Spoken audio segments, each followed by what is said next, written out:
en une soirée d'avoir 3 rapports sexuels. Bonjour, aujourd'hui on va parler de Bastos ou Bastien, c'est comme vous voulez. On va parler de ce petit ange, on va parler de ce mec bien, le seul qui a le courage de dénoncer ce qui se passe en télé-réalité. La seule personne qui dit la vérité, une personne bienveillante, le gendre parfait. Je n'ai jamais vu quelqu'un d'aussi gentil et d'aussi sincère. Un garçon tellement exceptionnel que dans sa jeunesse, il a travaillé comme rabatteur pour les boîtes de nuit. Aller chercher des filles, les séduire pour qu'elles puissent rentrer dans la boîte de nuit.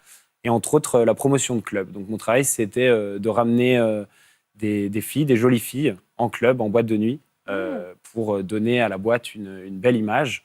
Et je suis désolé, le travail de rabatteur, on peut pas dire que ça soit le boulot le plus sain. On peut pas dire qu'on ne peut pas faire certaines erreurs, comme appâter des gens qui n'ont pas le bon âge, même sans faire exprès. Mais comme c'est un ange, on va dire que ce n'est jamais arrivé. On va laisser le bénéfice du doute. Et en plus de ça, quand on sait qu'il a une addiction dans le X, mon Dieu, les erreurs qu'il a pu faire. Encore une fois, bénéfice du doute. C'était donc l'addiction au sexe. Ça nuisait à mon travail, ça nuisait à ma capacité à ressentir des choses. Travailler dans le monde de la nuit, travailler dans le mannequinat, sans jamais toucher à une substance illicite, on va laisser le bénéfice du doute encore. Mais ça me pose quand même un petit problème. Le fait qu'il dénonce tout le monde comme ça à tout va. On va dire que c'est bien. Ce n'est même pas le problème. Le problème, c'est sa manière de juger. Comme si lui, il était blanc comme neige. Comme s'il n'avait jamais rien fait. Comme s'il n'avait jamais rien consommé. Au lieu de dénoncer pour aider, il dénonce pour se moquer. Il dénonce pour se faire passer pour l'homme bon, pour Jésus, oui, pour un Dieu. Je suis désolé, il a un tatouage sur le crâne qui veut tout dire. Le pauvre martyr, ce garçon a été problématique. Je laisse encore le bénéfice du doute. Du coup, quand tu sais par où tu es passé, essaye d'aider les autres, essaye de dénoncer sans trop te moquer, essaye de dénoncer justement pour que la personne puisse se réveiller et aller se soigner pour arrêter les substances, pour ne plus être une michto, pour ne pas faire n'importe quoi avec les hommes ou les femmes, etc.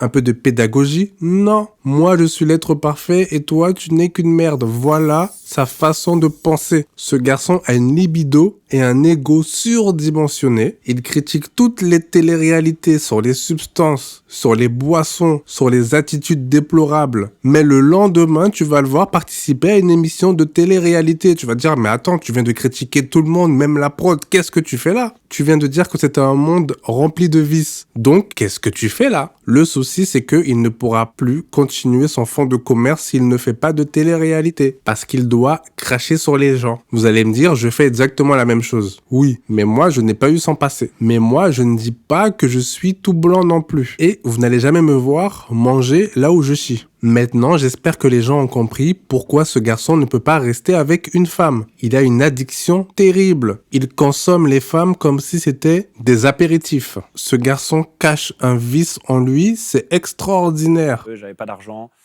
Et j'ai dû prendre un peu tous les métiers qui se présentaient à moi. C'est quelqu'un qui a été dans la galère. C'est quelqu'un qui a vécu un petit peu dans la rue à un moment donné. Il va tout faire pour ne plus y retourner. Il va tout faire pour se faire de l'argent, même à cracher sur ses amis proches. Il en a rien à faire. C'est quelqu'un qui ne pense qu'à lui. Si demain il doit te poignarder dans le dos, il le fera sans hésiter. Car il ne veut plus se retrouver dans cette situation. Là, il doit faire de l'argent. Un point, c'est tout. Il doit être populaire. Un point, c'est tout. Il a besoin de plaire parce que, en fait, il n'a pas réellement confiance en lui. C'est juste une image. Ses tatouages, son style, son arrogance, le fait qu'il dit qu'il dénonce tout, c'est parce qu'il a un manque de confiance en lui. Alors, à cette date, je ne sais pas s'il a changé. J'espère qu'il est parti voir un psy. J'espère réellement qu'il consulte pour essayer de s'en sortir. J'espère que vous n'avez pas d'amis comme lui autour de vous, car ce sont vos pires ennemis. Au lieu d'essayer de vous aider, il va vous enfoncer plus bas que terre. Tous vos secrets seront dévoilés au grand jour. Sa tête d'arrogant, la manière dont il se moque des gens, son humour, toute sa personnalité montre que c'est un pervers narcissique fois 1000. À un niveau, vous n'avez même pas idée. Un manipulateur incroyable, je dirais même exceptionnel. Et comme il fait partie des standards de beauté, c'est encore plus fort, plus puissant et beaucoup de femmes tombent dans le piège. D'ailleurs, on l'a vu avec toutes ses émissions. Il critique une femme qui sort avec un homme pour son argent, alors que lui ne respecte aucune femme et il butine de fleur en fleur. C'est exactement la même chose, sauf que ce n'est pas pour les mêmes raisons. Mais en termes de dégâts, c'est à peu près pareil. Sauf que lui, il peut en faire plus en moins de temps. Vu comment il critique tout le monde, j'espère qu'il s'est rangé. J'espère qu'il a arrêté de délirer. J'en doute fort, hein. Mais bon, aujourd'hui, juste parce qu'il a de la fame, juste parce que les gens lui donnent du crédit, les gens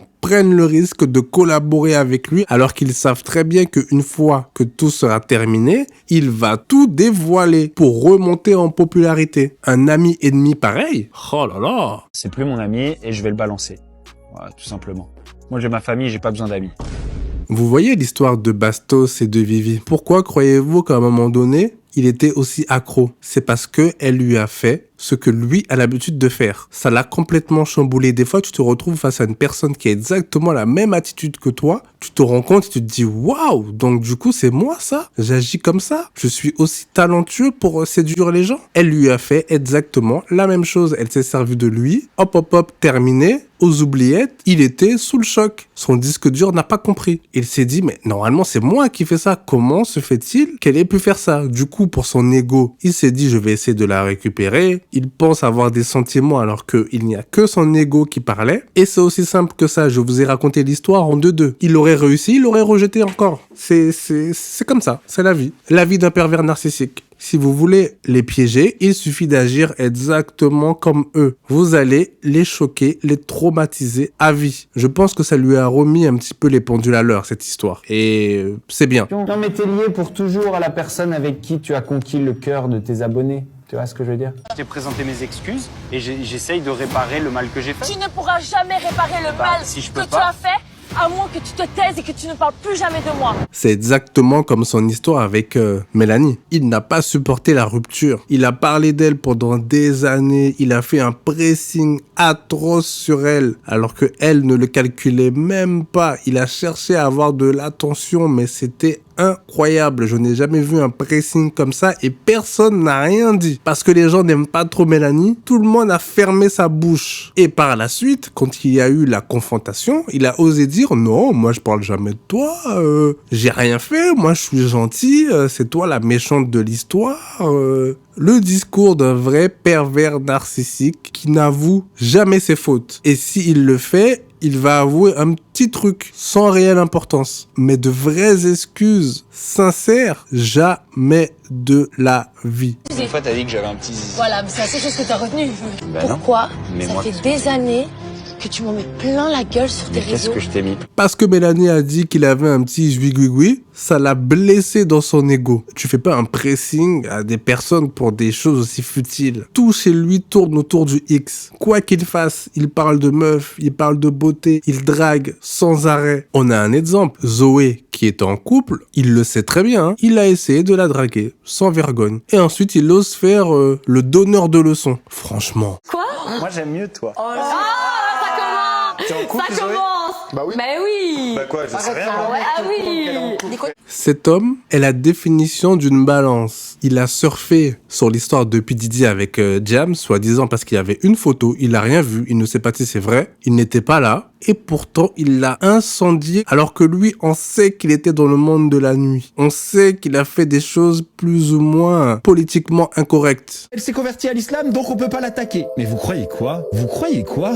On n'en a rien à foutre. De toute façon, ceux qui ne sont pas d'accord avec moi, vous avez qu'à continuer à le suivre en faisant attention à ce qu'il dit et à ce qu'il fait réellement. Pas juste à le regarder comme ça, la bouche ouverte. Vous allez réussir à percevoir ce vice. Ça se voit sur son visage, ça se voit sur ses tatouages, son comportement, sa façon de se tenir, sa façon de parler, son vécu, pas d'argent, obligé de faire des jobs très limites. Ensuite, réussir à devenir mannequin, un travail qui est censé bien payer, mais un travail avec énormément de vices à l'intérieur, énormément de choses insoutenables. Et il est parti parce qu'il sait que là-bas, il s'est passé des choses atroces. Il sait qu'il a été obligé de faire certaines choses. Ce garçon ne sait pas se contrôler, d'où son addiction. Il peut même devenir violent. Et je lui mets une baffe.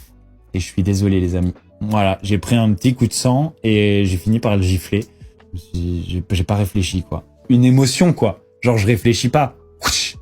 il se moque du physique des gens. Pas grand monde le supporte. Il s'est brouillé avec tout le monde parce qu'il a envie d'être au centre de tout. Enfin bref, on va arrêter là. Mais faites attention à qui vous suivez, à qui vous donnez du crédit. Le mal se cache derrière la lumière. Doucement aussi. Ciao.